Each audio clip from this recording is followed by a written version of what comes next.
আসসালামু আলাইকুম প্রিয় দর্শক।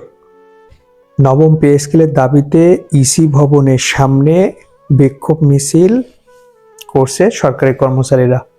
সরকারি কর্মচারী দাবি আদায় ঐক্য পরিষদের পূর্ব ঘোষিত কর্মসূচি অনুযায়ী আজ বৃহস্পতিবার একটা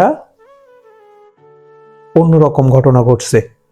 তারা ইসি ভবনের সামনে মিছিল, মিটিং বা সভা করছে এবং ঘেরাও কর্মসূচির মতো, যেটা সরকারের উপরে একটা চাপ সৃষ্টি করা।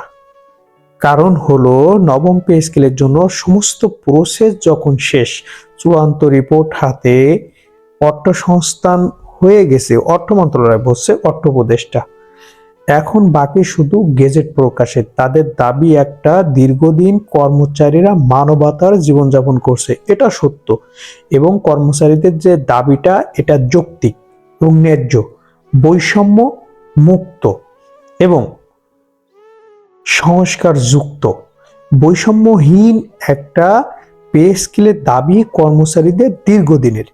সেখানে কর্মচারীদের এই দাবিকে উপেক্ষিত করে নানান রকমভাবে তালবাহানা করতে চাচ্ছে।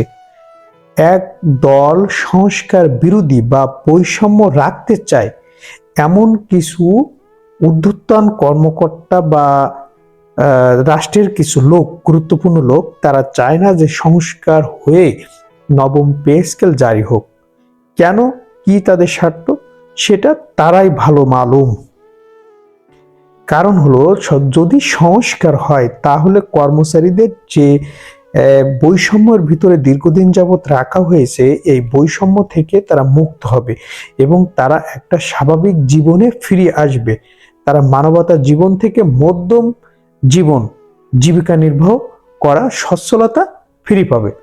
এটাই হয়তো তাদের একটা অপরাধ কর্মচারীদের, যে কারণে তাদেরকে আজীবন গোলামির চোখে দেখে, তাদেরকে গোলামি ভেবে তাদেরকে সবসময় ছোট করে রাখতে চায়। কেন 11তম গ্রেড থেকে 20তম গ্রেডের বেতনের পার্থক্য এত হবে, এই জিনিসটা কিন্তু একবারও বলবে না। কিন্তু কর্মচারীরা যে মানবতার জীবনযাপন করছে, তারা যে বৈষম্যের শিকার, এই জিনিসটা কিন্তু আবার বলতেছে। কিন্তু বৈষম্যের শিকার হওয়ার পরেও কেন তাদের ন্যায্য অধিকার তাদের দেওয়া হচ্ছে না? যখন সমস্ত প্রসেস শেষ, পে কমিশন তাদের চূড়ান্ত রিপোর্ট দিয়ে দিয়েছে প্রধান উপদেষ্টার কাছে, অর্থ উপদেষ্টার কাছে না, কিন্তু এখন শুধু বাকি গেজেট প্রকাশ করা। সেখানে কয়েকটা মানুষ এই পে স্কেল না হওয়ানোর জন্য যত প্রকার চেষ্টা আছে সেটা করতেছে। অর্থ উপদেষ্টা 2 দিন আগে একটা কথা বলছিলেন যে পে স্কেলের জন্য অর্থ সংস্থান হয়ে গেছে, এখন গেজেট প্রকাশ করলে হয়ে যাবে। কিন্তু এই সরকার করবে না, পরবর্তী সরকার করবে। তাহলে অর্থ সংস্থান যদি হয়ে যায় তাহলে গেজেট প্রকাশ করতে সমস্যা কোথায়? সমস্যা তো দেখি না।